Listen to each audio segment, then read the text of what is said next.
Hey guys, this is Allison from Allykatkreations. How are you? Please like, share, and subscribe to my channel if you haven't done so already. And if you get anything from my work, a mic drop, an epiphany, a connect the dot, a new author to read, a new book to explore, please consider supporting my work. All the links will be in the description box. And also, if you have anything you want to reach out to me, my email is also there. Don't be shy. My sad, pathetic book. Arthur Schopenhauer, Essays and Aphorisms. Why is it essential that not only do I read the amazing books that I do, but we need some existentialism because it puts things in perspective.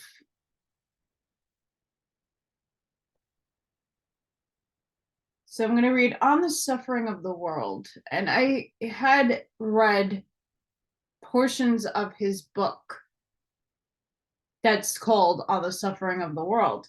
But this is just a little pieces of it.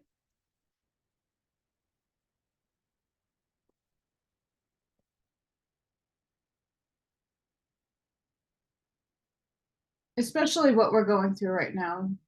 Today's climate. If the immediate and direct purpose of our life is not suffering, then our existence is the most ill-adapted to its purpose in the world. For it is absurd to suppose that the endless affliction of which the world is everywhere full, and which arises out of the need and distress pertaining essentially to life, should be purposeless and purely accidental. Each individual misfortune, to be sure, seems an exceptional occurrence, but misfortune is, in general, is the rule. Just as a stream flows smoothly on as long as it encounters no obstruction, so the nature of man and animal is such that we never really notice or become conscious of what is agreeable to our will. It's very important. If we are to notice something, our will has to have been thwarted, has to have experienced a shock of some kind. Wake up, people! On the other hand, all that opposes, frustrates, resists our will, that is to say, all that is unpleasant and painful, impresses itself upon us instantly, directly, and with great clarity, just as we are conscious not of the healthiness of our whole body, but only of the little place where the shoe pinches. So we think not of the totality of our successful activities, but of some insignificant trifle or other which continues to vex us. On this fact is founded what I have often before drawn attention to, the negativity of well-being and happiness in antithesis to the positivity of pain. I therefore know of no greater absurdity than the absurdity which characterizes almost all metaphysical systems, that of explaining evil as something negative. For evil is precisely that which is positive, that which makes itself palpable, and good, on the other hand, all happiness and all gratification is that which is negative, the mere abolition of a desire and extinction of pain. There is also consistent with the fact that, as a rule, we find pleasure much less pleasurable, pain more painful than we expected. A quick test of this assertion that enjoyment outweighs pain in this world, or that they are at any rate balanced, would be to compare the feelings of an animal engaged in eating another with those of the animal being eaten. The most effective consolation in any misfortune, in every affliction, is to observe others who are more unfortunate than we. And anyone can do this, but what does that say for the condition of the whole? That is true. We need to stop comparing each other and our circumstances based on someone worse off or better off than us, because that then invalidates what we are feeling. History shows us that life of nations and findings nothing to narrate but wars and tumults. The peaceful years appear only as occasional brief pauses and interludes. In just the same way, the life of the individual is a consistent struggle and not merely a metaphorical one against want or boredom, but also as an actual struggle against other people. He discovers adversaries everywhere, lives in continual conflict, and dies with the sword in his hand. Not the least of torments which plague our existence is the constant pressure of time, which never lets us so much as to draw breath from the pursuits, as all like the taskmaster with whips.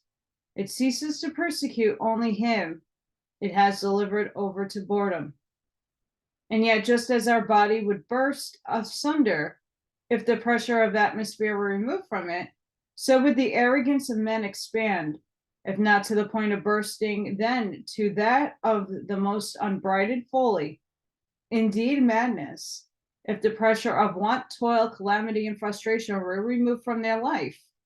One can even say that we require at all times a certain quantity of care or sorrow or want, as a ship requires ballast in order to keep on a straight course. Work, worry, toil, and trouble are indeed the lot of almost all men their whole life long.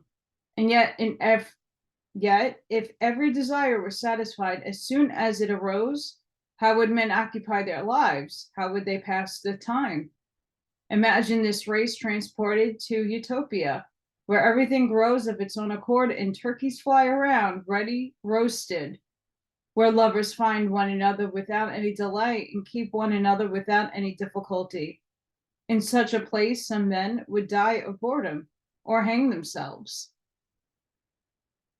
Some would fight and kill one another, and thus they would create for themselves more suffering than nature inflicts on them as it is. Thus, for a race such as this, no stage, no form of existence is suitable other than the one is already possessed.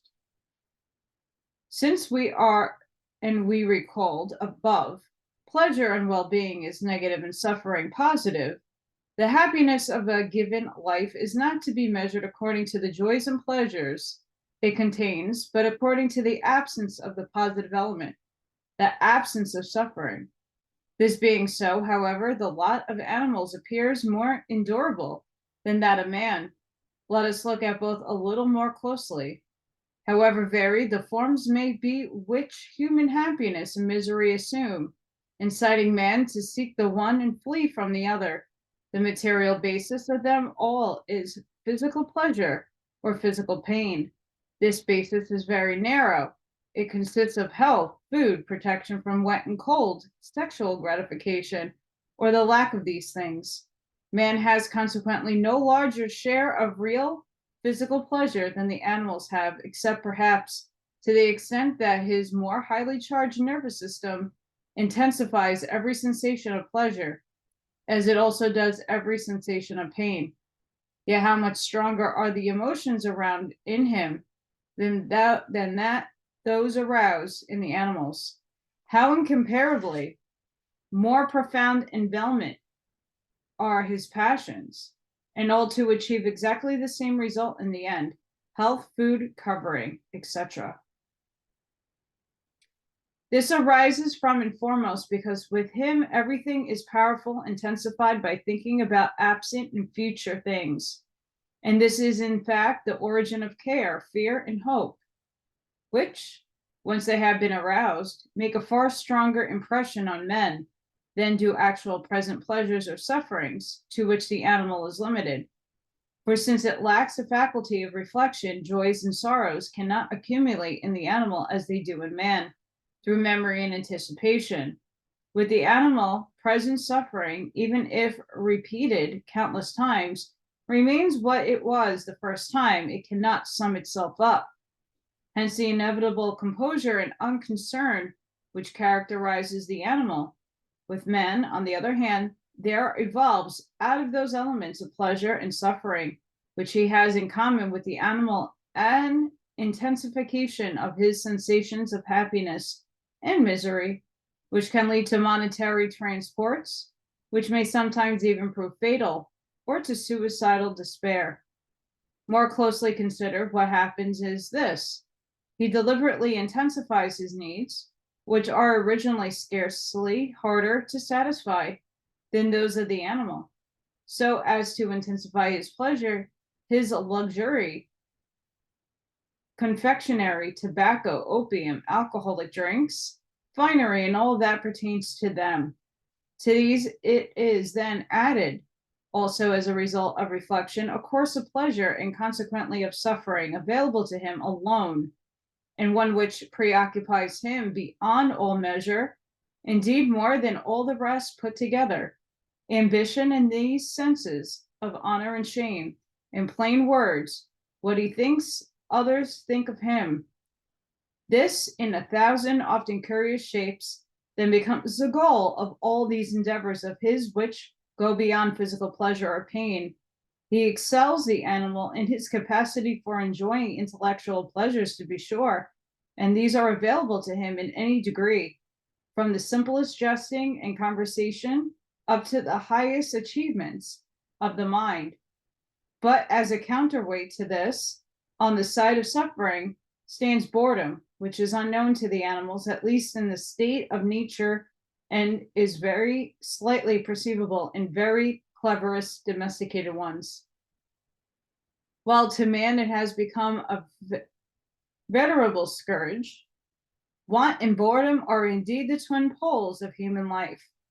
Finally, it remains to be mentioned that the man's sexual gratification is tied to a very obstinate selectivity, which is sometimes intensified into a more or less passionate love. Thus, sexuality becomes for men a source of brief pleasure and protracted suffering.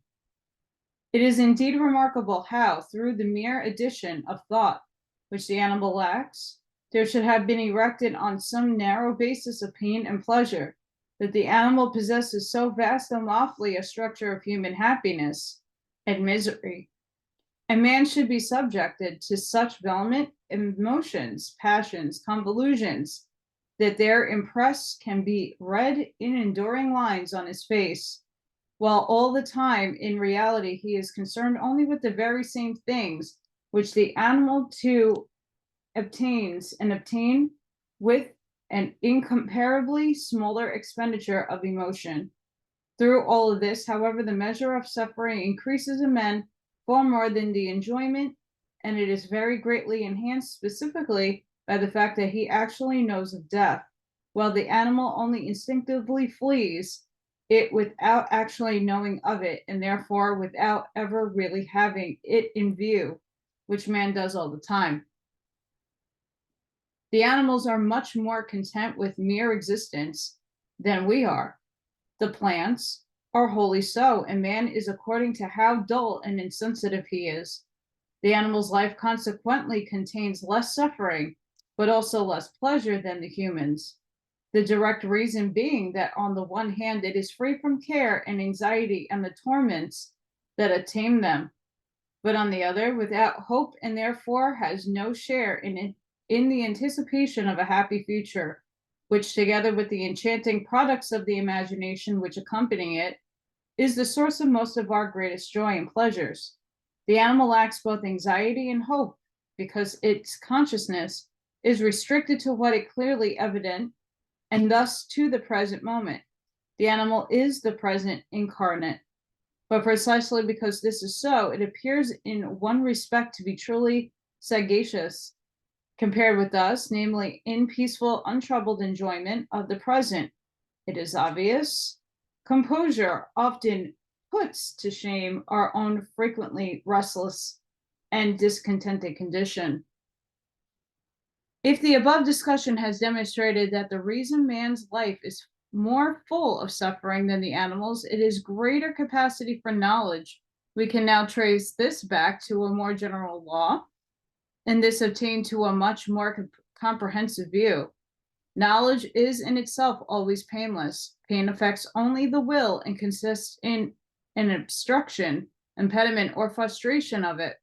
Nonetheless, this frustration of the will, if it is to be felt as pain, must be accompanied by knowledge. That is why even physical pain is conditioned by the nerves and their connection with the brain, so that an injury to a limb is not felt if the nerves leading from the limb to the brain are severed, or the brain itself is devitalized by chloroform. That spiritual pain is conditional upon knowledge goes without saying, and it is easy to see that it will increase with the degree of knowledge.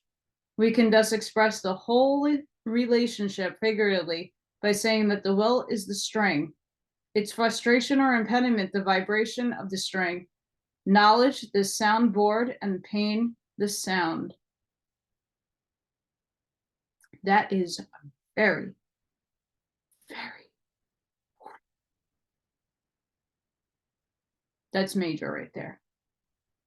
Now, this means that not only in organic matter, but the plant too is incapable of feeling pain, however many frustrations it may undergo. On the other hand, every animal, even an infusorium, suffers pain because knowledge, however imperfect, is a true characteristic of animality. At each higher stage of animal life, there is a corresponding increase in pain. In the lowest animals, it is extremely slight, but even in the highest, nowhere approaches the pain which man is capable of feeling, since even the highest animals lack thought and concepts. And it is right that this capacity for pain should be reached to its zenith, only where, by the virtue of existence of reason, there also exists a possibility of denial of the will, for otherwise it would be nothing but aimless cruelty. In our early youth, we sit before the life that lies ahead of us, like children sitting before the curtain in a theater, in happy anticipation of whatever is going to appear. Luckily, we do not know what really will appear. For to him who does know, children can sometimes seem like innocent delinquents, sentenced not to death but to life, who have not yet discovered what their punishment will consist of. Nonetheless, everyone desires to achieve old age, that is to say, a condition in which one can say, today it is bad, and day by day it will get worse, until at last the worst of it all arrives. Sounds like what we're going through right now. If you could imagine insofar as it is proximately possible, the sum total of distress, pain, and suffering of every kind which the sun shines upon in its course, you will have to admit it would have been much better if the sun had been able to call upon the phenomenon of life as little on the earth as on the moon. If here, as there, the surface will still be in a crystalline condition. You can also look upon our life as an episode unprofitably disturbing, the blessed calm of nothingness. In any case, even here, who has found life tolerably bearable, will, the longer he lives, feel the more clearer that on the whole it is a disappointment, nay, a cheat. If two men were friends in youth, meet in old age after the lapse of an entire generation, the principal feeling the sight of one another linked, as if it were recollections of earlier years, will arouse in both will be one of total disappointment, with the whole of life, which once lay too fair before them, in the rosy dawn of youth, promised so much and performed so little. These feelings will dominate so decidedly over every other that they will not even think it necessary to speak of it, but will silently assume it as the basis of their conversation. If the act of procreation were neither the outcome of a desire nor accompanied by feeling of pleasure, but a matter to be decided on the basis of pure rational considerations, it is likely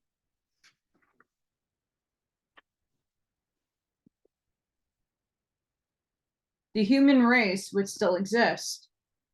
Would each of us not rather have felt so much pity for the coming generation to prefer to spare it the burden of existence, or at least not wish to take it upon itself to impose that burden upon it in cold blood?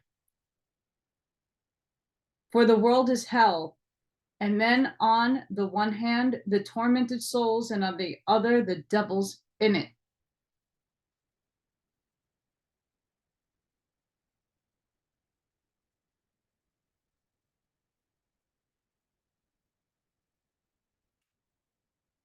Brahma is supposed to have created the world by a kind of fall into sin or by an error, and has to atone for the sin or error by remaining in it himself until he has redeemed himself out of it. Very good. In Buddhism, the world arises as a consequence of inexplicable clouding of the heavenly clarity of the blessed state of nirvana after a long period of quietude. Its origin is thus a kind of fatality, which is fundamentally to be understood in a moral sense, notwithstanding the case has an exact analogy in the physical world, in the origin of the sun, in an inexplicable primeval state and streak of mist. Subsequently, however, as a consequence of moral misdeeds, it gradually deteriorates physically. 2, until it assumed its present and sad condition excellent. To the Greeks, the world and the gods were the work of an unfathomable necessity that will do as a provisional explanation. Orsmond is continually at war with Ahriman. That is worth considering, but that a god like Jehovah should create the world of want and misery, amikusa, and degrade de Corée, and then go so far to applaud himself for it, saying it is all very good and is quite unacceptable. Even if Leibniz demonstrated that this is the best of all possible worlds where correct, it would still not be a vindication of divine providence, for the creator created not only the world, he also created possibility itself. Therefore, he should have created the possibility of a better world than this one. That's why I love this man. In general, however, 2 things cry out against any such view of the world as the successful work of the infinitely wise infinity God and good at all. At the same time, infinity power begins, the misery of which it is full, and the obvious imperfection of itself, most highly development and phenomenon man, who is indeed a grotesque caricature. Can never get that word out. This is a dissonance that cannot be resolved. On the contrary, it is precisely these instances which support what we have been saying, and which provide evidence for our conception of the world as the product of our own sins, and therefore as something that had better not been. Under the former conception, they become a bitter indictment of the Creator and supply material for cynicisms, while under our conception, they appear as an indictment of our own nature and will, and one calculated to teach us humility. For they lead us to the insight that, like children of libertine fathers, we come into the world already encumbered with guilt, and that it is only because we have continually to atone for this guilt that our existence is so wretched and its end is death. Nothing is more certain than that. Generally speaking, it is the grievous sin of the world which gives rise to the manifold and great suffering of the world, whereby is meant not only physical empirical connection, but a metaphysical one. The story of the fall is consequently the only thing that reconciles me to the Old Testament. I even regard it as a sole metaphysical truth contained in that book, even though it does appear clothed in allegory. For our existence resembles nothing much as the consequence of misdeed, punishment for a forbidden desire. As a reliable compass for orientating yourself in life, nothing more useful than an accustom yourself to regarding this world as a place of atonement, a sort of penal colony. When you have done this, you will order your expectations of life according to the nature of things, and no longer regard the calamities, suffering, torments, and miseries of life as something irregular and not to be expected, but will find them entirely in order, well knowing that each of us is here being punished for his existence, and each in his own particular way. This outlook will enable us to view the so-called imperfections of the majority of men, their moral and intellectual shortcomings, and the facial appearances resulting therefrom, without surprise and certainty, without indignation, for we shall always bear in mind where we are, and consequently regard every man first and foremost as being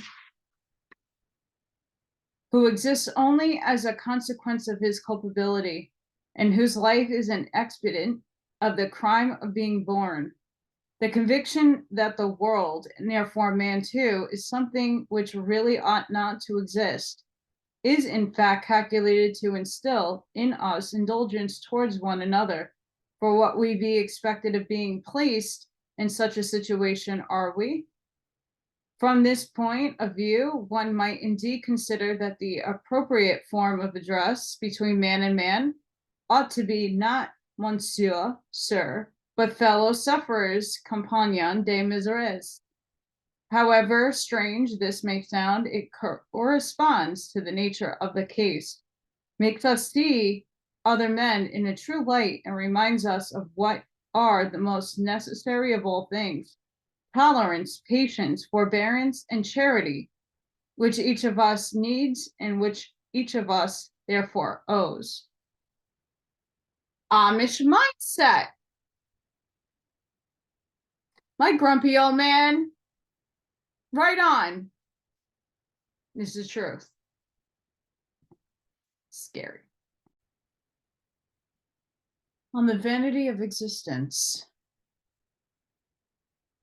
The vanity of existence is revealed in the whole form existence assumes, in the infinite of time and space, contrast with the finiteness of the individual in both, in the fleeting present as a sole form in which actuality exists, in the contingency and relativity of all things, in continual becoming without being, in continual desire without satisfaction, in the continual frustration of striving of which life consists, time in the perishability of all things existing in time, that time itself brings about, is simply the form under which the will to live, which as thing in itself is imperishable, reveals to itself the vanity of its striving. Time that by virtue of which everything becomes nothingness in our hands and loses all real value. That which has been no longer is. It as little exists as does the which has been never been. But everything that is in the next moment has been. Thus the most insignificant present has over the most significant past the advantage of actuality, which means that the former bears to the latter the relation of something to nothing. To our amazement, we suddenly exist, after having for countless millennia not existed. In a short while, we will all again not exist, always for countless millennia. That cannot be right, says the heart, and even among the crudest intelligence there must, when it considers such an idea, dawn a presentiment of the ideality of time. This, however, together with that of space, is the key to all true metaphysics, because it makes room for a quite different order of things than that of nature. That is why Kant is so great. That's Immanuel Kant.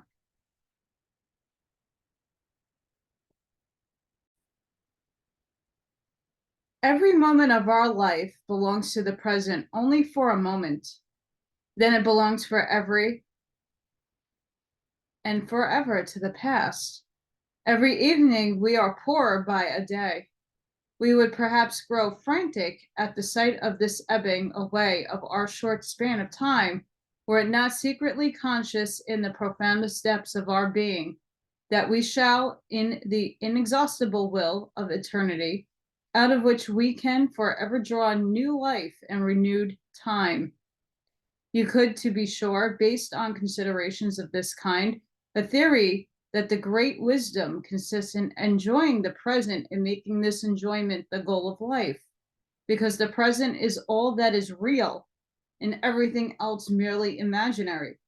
But you could just as well call this mode of life the greatest folly, for that which in a moment ceases to exist, which vanishes as completely as a dream, cannot be worthy of any serious effort. Our existence has no foundation on which to rest except the transient present.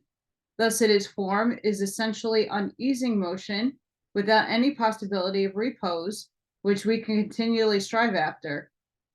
It resembles the course of man running down a mountain who would fall over if he tried to stop and can stay on his feet only by turning on, or a pole balanced on the tip of the finger, or a planet which would fall into the sun if it ever ceased to plunge irresistibly forward.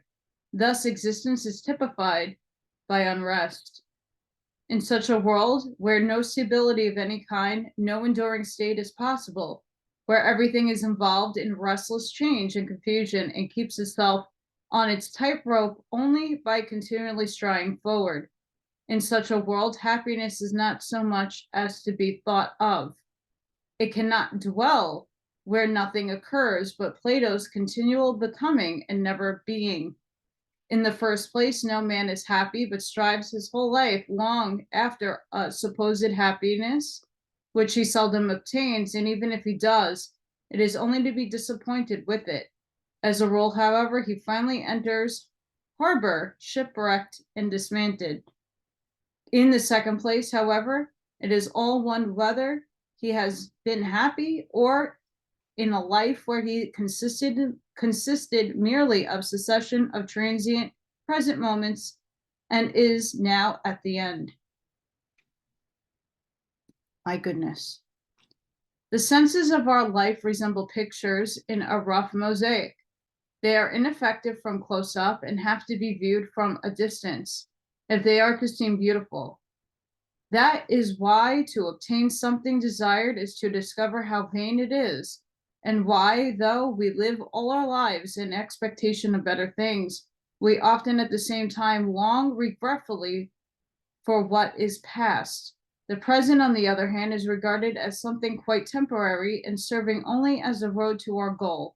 That is why most men discover, when they look back on their life, that they had the whole time to be living in interim, and are surprised to see that which they let go by an ungraded, unregarded, and unenjoyed was precisely their life, was precisely that in expectation of what they lived. Life presents itself first and foremost as a task, the task of maintaining itself, de grana savi.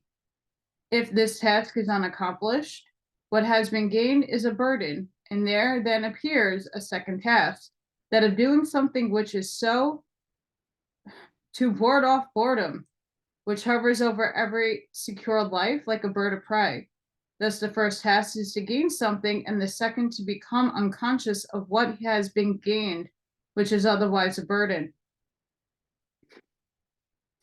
That human life must be kind of a mistake is sufficiently proved by the simple observation that man is a compound of needs which are hard to satisfy, that their satisfaction achieves nothing but a painless condition in which he is only given over to boredom, and that boredom is a direct proof that existence is in itself valueless, for boredom is nothing other than the sensation of the emptiness of existence. For if life in the dire for which our essence and existence consists possessed in itself a positive value and real content, there would be no such thing as boredom. Mere existence would fulfill and satisfy us. As things are, we take no pleasure in existence except when we are striving after something, in which case distance and difficulties make our goal look as if it would satisfy us, an illusion which fades when we reach it, or when engaged in purely intellectual activity, in which case we are really stepping out of life as to regard it from itself. Like spectators at a play, even sensual pleasure itself consists in a continual striving and ceases as soon as its goal is reached. Whenever or not involved in one or other of these things, but direct back to existence itself, we are overtaken by its worthlessness and vanity, and this is the sensation called boredom. That the most perfect manifestation of the will to live, represented by the human organism, with its incompatibility, ingenious, and complicated machinery, must crumble to dust in its whole existence and essence, and all is striving to be palpability given over to at least annihilation. This is nature's unambiguous declaration that all the striving of this will is essentially vain. If it were something possessing value in itself, something which ought unconditionally to exist, it would not have not being as a goal. Yet what a difference which is between our beginning and our end. We begin in the madness of cardinal desire and the transport of voluptuousness, and we end in the dissolution of our own parts and the musty stench of corpses. And the road from one to the other two goes, in regard to our well-being and enjoyment of life, steadily downhill. Happily dreaming childhood, exuberant youth, toil-filled years of manhood, infirm, often wretched old age, the torment of the last illness, and finally the throes of death. Does it not look as if existence were an error, the consequences of which gradually grow more and more manifest? We shall do the best to think of life as disingani. I don't know that word. It's I don't know if it's Italian. As a process of disillusionment, since this is clearly enough, what everything that happens to us is calculated to produce. Damn. I'm not going to read this whole next chapter. I'm just going to do one or two quotes from here that I picked out that I like. It's from The Thing in Itself and Appearance. We complain of the darkness in which we live out our lives. We do not understand the nature of existence in general. We especially do not know the relation of our own self to the rest of existence. Not only is our life short, our knowledge is limited entirely to it, since we can see neither back before our birth nor out beyond our death, so that our consciousness is, as it were, a lightning flash momentarily illuminating the night. It truly seems as though a demon had maliciously shut off all further knowledge from us, so as to enjoy our discomfort. Doesn't that seem like that's what's happening right now?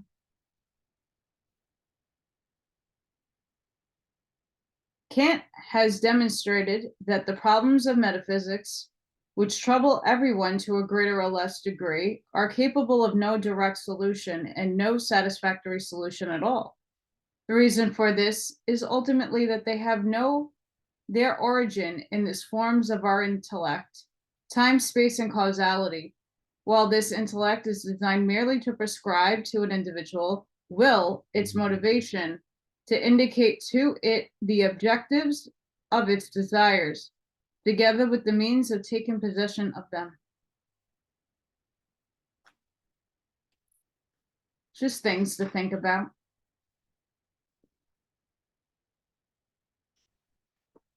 I hope you guys enjoyed those sections. Eye-opening. What we're going through right now as the world is in turmoil. There's a lot of operations happening, psyops, the war above, the war below. Things are overlaying within each other. And many of us who are aware, awake, in reality, out of the matrix, living our 5D consciousness, are still stuck in a 3D dense body. And it's kind of hard at times to weigh everything objectively without going into a negative or a positive thought form, figuring it out. So I hope you guys enjoyed. Sending each and every one of you love and light. I hope you guys have an amazing week, and I'll see you on the next one. Bye.